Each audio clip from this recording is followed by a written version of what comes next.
Hola amigos, ahora es tiempo de ejercitar. Vamos a poner en práctica todo lo que hemos aprendido hasta ahora. Entonces, estábamos hablando del concepto de presión hidrostática, ¿ya? Y aquí tenemos un problema típico en el cual nosotros vamos a tener que analizar y utilizar lo que estamos aprendiendo. Veamos primero el ejercicio. En la central de Rappel, a modo de ejemplo, el lago tiene una profundidad de 100 metros en la parte del muro de la represa. Si tomamos la densidad del agua como 1000 kilogramos metros cúbicos y consideramos una presión atmosférica promedio de 96.228 pascales, entonces la presión a la base del muro será, vamos a ver, lo primero que tenemos que hacer es poner los datos del problema. Datos. Entonces, ¿cuáles son los datos que nos están dando? Nos están dando la profundidad del lago y esto que está aquí, y esto corresponde a la altura. Entonces H es igual a 100. Entonces, si tomamos la densidad del agua, acuérdate que la densidad del agua es estándar, siempre es 1 gramo por centímetro cúbico, o en este caso 1000 kilogramos metro cúbico.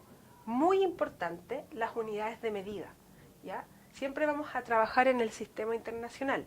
¿Qué quiere decir eso? Las unidades de masa deben ir siempre en kilogramos, las unidades de longitud en metros y la unidad de tiempo en segundos. Otra cosa importante aquí, que me dicen que debo considerar el valor de la presión atmosférica. Ojo, súper importante, ¿ya? ¿Por qué? Porque esto lo debemos incluir en la ecuación que tenemos acá. Entonces el valor de la presión atmosférica es de 96.228 pascales. ¿Y cuál es la pregunta que nos están haciendo? ¿Ya? ¿Cuál es la presión en la base del muro? O sea, ¿cuál es la presión que se siente en este caso? Bien, analicemos entonces según los datos que tenemos del problema y la ecuación que vamos a utilizar. Entonces, la presión es igual a ρ por G por H. Pero ojo, que en este ejercicio en especial nos están diciendo que debemos considerar la presión atmosférica y debemos incluirla en esta ecuación. Bien amigos, entonces llegó la hora de poner en práctica lo que nos están preguntando. A ver, muy importante en esta ecuación, recuerda que esta ecuación nos permite determinar la presión hidrostática teniendo la densidad, la gravedad y la altura.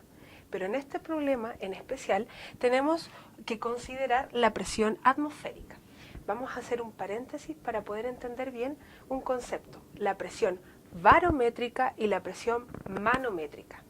Cuando nos hablan de la presión barométrica, debemos considerar la presión atmosférica. Y cuando nos hablan de la presión manométrica, no la consideramos. A ver, es decir, si miramos esta ecuación, ¿ya? Y consideramos la presión atmosférica,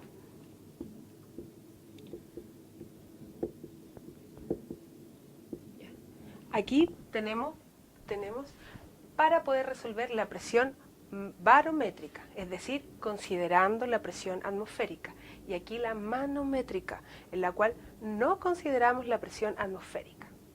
¿Ya? Entonces, en este caso sí debemos considerarla y simplemente la sumamos. Nada más, es la misma ecuación, simplemente sumando la presión atmosférica. Reemplacemos. Entonces, la presión va a ser igual a la presión atmosférica, que es de 96.228 más, ojo, usa paréntesis, súper importante, la densidad del agua, 1000, la aceleración de gravedad, 10, y la altura, que en este caso son 100 metros.